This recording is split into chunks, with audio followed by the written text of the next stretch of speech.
Hii ni MTV Online inayokutangazia kutoka mji wa Goma, Kivu Kaskazini mashariki mwa Kongo DRC, ikiwa ni sehemu ya Afrika Mashariki na vile Afrika ya Kati kama kusini mwa Afrika. Jina langu ni Tryphon Odas kutoka Tanzania, pembeni mwa ziwa Tanganyika. Taarifa utakayosikia hii leo Aprili 10 ya mwaka 2025 ni pamoja na watu watatu wafariki dunia wakati wa mapigano kati ya M23 na wapiganaji wa Wazalendo wilayani Lubero, Kivu ya Kaskazini.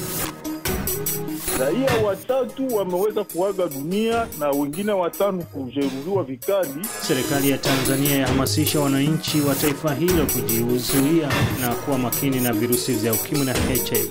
Wanaoishi na virusi vya ukimwi walikuwa wanatambulika na hali zao. Kwa hayo na mengine mengi, tuandamane pamoja kwenye mitandao yetu na redio washirika mashariki mwa DRC Congo. Watu watatu wamefariki dunia baada ya kuuawa wakati wa mapigano katika kijiji cha Mbuha Vinywa wilayani Lubero, ambako waasi wa AFC M23 wametwangana na kuwafukuza wapiganaji wazalendo katika vijiji mbalimbali. Aise Kanendu ni mbunge aliyeko kusini mwa Lubero, ambako sehemu kubwa ya wilaya hiyo inadhibitiwa na waasi wa AFC M23. Ni mshangao mkubwa kabisa kuona M23 inaendelea kuteka miji na vijiji mingi sana katika mtaa wa Lubero baada ya kushambulia vikali ngome za wazalendo pa Kasenge, Luhanga, Tuto, Busekera, Mukeberwa, Mbwavinywa na Pitakongo. Habari tunazo ni kwamba raia watatu wameweza kuaga dunia na wengine watano kujeruhiwa vikali. Tunashangaa sana wakati mkutano unapokereketwa huko Qatar. M23 inaendelea kushambulia ngome za hao wazalendo na kusababisha watu wengi kukimbia maskani ya kwao. Ndio maana tunaomba serikali ya Kongo iweze kufanya juu chini kwa kuweza kuleve option fulani ambazo wanaweza kufanya, sababu tulishangaa sana kuona hawa watu wa M23 waweze kukeuka hiyo mkakati wa CCLF kisha waweze kufanya tena uvamizi. Ingelibidi lakini M23 wanasema kwamba wamepambana nao kwa sababu kumekuwa makundi mawili, yani watu wa Kabido waliogawanyika ndio wanapigana kati yao. Sasa pengine waliona hii inaweza kuhatarisha usalama wa wananchi. M23 sio serikali ya Jamhuri ya Kidemokrasia ya Kongo, na pasi ambako wanapigania sio eneo ya M23. Wakati raia walikuwa wamekimbia hiyo miji mikuu kama vile Kaina, Kirumba na penginepo, ni huko waliweza kukimbilia. Ingeliwezekana tena kuwe tena mapigano, sababu watu wanaendelea kukua wakimbizi siku kwa siku. Ndio maana kipi kinahitajika? Kitu ambacho kinahitajika kwa sasa ni kusimamisha mapigano kati ya wahuni wote, kati ya Jamhuri ya Kidemokrasia ya Kongo na M23, kama kweli wameweza kukubaliana kumaliza mzozo kwa maongezi. Lakini kama wanakataa, tunaangalia tena wanaendelea na vita, ni lazima serikali tuambie kama itaendelesha mapigano au kama itaendelea na mazungumzo. Tukisalia wilayani Lubero, ni kwamba wafanyakazi wa afya katika vituo mbalimbali katika eneo la Biene Mangurujipa watishia kuviacha vituo vyao vya afya kutokana na tishio la usalama na kutolipwa na serikali ya taifa la Kongo DRC. Abel Songo na taarifa zaidi. Vituo vya afya vilivyofungua milango yake tangu Januari 2025 vyashindwa kujibu mahitaji ya wanajeshi pia raia kutokana na upungufu wa dawa.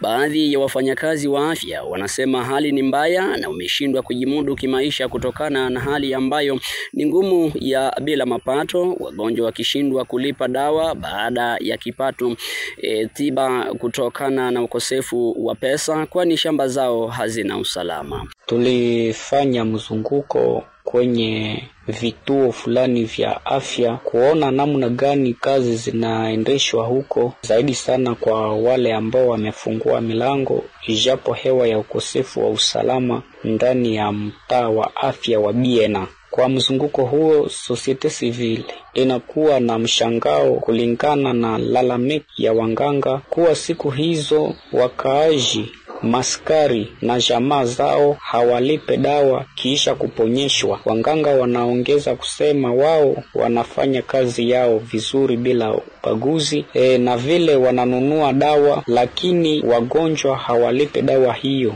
Paluku Nzanzu Ashil, mratibu wa shirika la kirahia katika eneo la Manzia, aomba serikali kusaidia wakazi na wananchi wa Kongo DRC, hasa wapatikanao eneo la Mangurejipa ambao wameathirika kwa muda mrefu na shambulizi la watu wanaozaniwa kuwa ni ADF ambao wameshambulia na kulazimisha wakazi kuhama mashamba na makazi yao kutokana na ukosefu wa usalama, wengi wakushambuliwa na kuuawa wanapoelekea shambani. Wakaaji wasema kwamba wao wanaishi kazi ya ukulima, na kwa siku hizo za ukosefu wa usalama kuingia porini ni vigumu, sababu ni huko ambako adui anawaua. Tunaomba msaada kwa governmenti na wafadhili wote ili kuepuka vinyume kwa ajili ya tatizo hilo. Upande wa mkuu wa wilaya ya Lubero, Bwana Mitela Kiwewa Ale, ni muhimu kwa wafanyakazi walioanza mgomo wa kazi kuendelea kusaidia wakazi ambao bado hawana uwezo wote wa kujihekimu kimaisha. Wachambuzi wakishutumu serikali kushindwa elewa matatizo ya wanayopitia wafanyakazi wa afya pamoja na wale wa serikali katika eneo ambazo kwa sasa zakabiliwa na ukosefu wa usalama kama Mangurejipa, ambako kwa hali sasa ya kimaisha ni ngumu. Baada ya Mangurejipa tunaelekea mkoani Ituri, hasa katika wilaya ya Mambasa ambako wakulima walalamikia usalama wao, wakiomba muungano wa jeshi la Kongo FARDC na UPDF kupeleka wanajeshi wao eneo ambako kunashuhudiwa na kuonekana watu wanaodhaniwa kuwa ni ADF. Kwa hiyo kabisa tunaomba wakuu viongozi waweze kuturudishia amani, wakituma askari jeshi katika ile mapori, na hasa tunaomba pia ile coalition ya UPDF na FARDC inayotumika juu ya kumaliza ile hali ya ujambazi wa ADF waweze pia kufika katika hii mikoa ya asili ya Mambasa, mikoa ya asili ya Babila kwanza, kusudi waweze kupambana wale adui na kumaliza hali yao ile kabisa katika mtaa wetu. Wakulima kwa sasa katika eneo mbalimbali wameshindwa kulima shamba zao kutokana na watu wenye silaha wanaozaniwa kuwa ni ADF ambao wamehusika katika mauaji ya maelfu ya raia wilayani Lubero, Beni, Kivu Kaskazini na Komanda na Mambasa mkoani Ituri kwa muda mrefu. Wakulima wakiomba serikali kuwajibika kwa ajili ya usalama wao. Wakikuwa wakipita huko na kule, japo hawaue watu, inakuwa shida kwa sababu wale watu wanakaa katika mashamba, wanafanya kazi ya shamba au wanachimba madini, wanakuwa wakikimbia kwa sababu waweze kuchunga uzima wao. Tunajua gisi ADF anaua bila huruma, na tunaona kama hali ya uchumi inakuwa ikisababishwa na ikikuwa italeta magumu. Namni ripoti yake Abel Songo kutoka huko Mangurejipa. Na sasa tuondoke Kivu Kaskazini tuelekee mkoani Ituri ambako hali ya utulivu imeanza kushuhudiwa baada ya jeshi la Uganda UPDF kuanzisha operesheni za kijeshi dhidi ya makundi ya wapiganaji. Austeri Marivika amezungumza naye Konstantini Sambagalo akiwa mjini Bunia mkoani Ituri. Baba, utafahamu ya kwamba huko mtaani Jugu hali chini ya kwanza hapa Ituri, ambapo kulikuwa juma chache tulikuwa tukiishi katika misukosuko, mapambano kati ya vigundi vya silaha Codeco na wa UPDF wa jeshi ya kutoka huko Uganda. Lakini kisha mapambano ambayo iliweza kamata masiku chache kulionekana kimya na hadi sasa hali inakuwa kabisa kimya. Wakaazi ambao walikuwa wakikimbia wameendelea kuishi katika hali yao ya ukimbizi. Alafu UPDF kwa sasa imeonekana huko Bule ambapo umeonekana site ya badeplace ama sende ya badeplace ya Plaine Savo, na wameonekana vile huko Fataki kwenye kijiji Bethlehem, na pia wamejiandaa kuenda huko Iga Barriere, kwenda Mabanga hadi Mungwalu. Na hao Kodeko wanasemaje? Kodeko kwa sasa imebaki kimya, wanakuwa wakifikia shauri ya watu, wanasema wakigombana sana na watu na wajeshi ya UPDF italeta madhara katika jamii mbalimbali, katika makabila mbalimbali. Alafu kwa sasa ukime imeonekana watu wa Kodeko wameendelea kubaki katika maposition zao mbalimbali, na UPDF vile nabakia huko Bethlehem Fataki. Na siku zilizopita ni kwamba kulikuwa mzozano kati ya mkuu wa jeshi la Uganda UPDF na gavana wa Ituri. Huu mzozo wananchi wanasemaje? Wao wanasema kwamba hawataki kuona vigundi vimeendelea kutesa maisha ya watu. Wao wanapenda wao ambao wanakuwa wanamiliki silaha wasiwa wa Zaire ama wa vikundi vinavyomiliki silaha Kodeko ama Zaire. Inaomba wale wa vigundi vyote na ambao wamepatikana hata huko Irumu na Rafika, wao wote wameitwa kabisa kushusha silaha na kuweza kuleta amani kwa watu wote. Hiyo ilikuwa hiyo ripoti ambayo iliweza kutoka kati ya mazungumzo ya mkuu wa kijeshi ya Jamhuri ya Kidemokrasia ya Kongo na ule wa Uganda. Asante sana Costa Sam. Asante baba. Nam ni mwanahabari wetu Constantine Sambagalwa kama alivyozungumza na mwenzangu Austeri Marivika.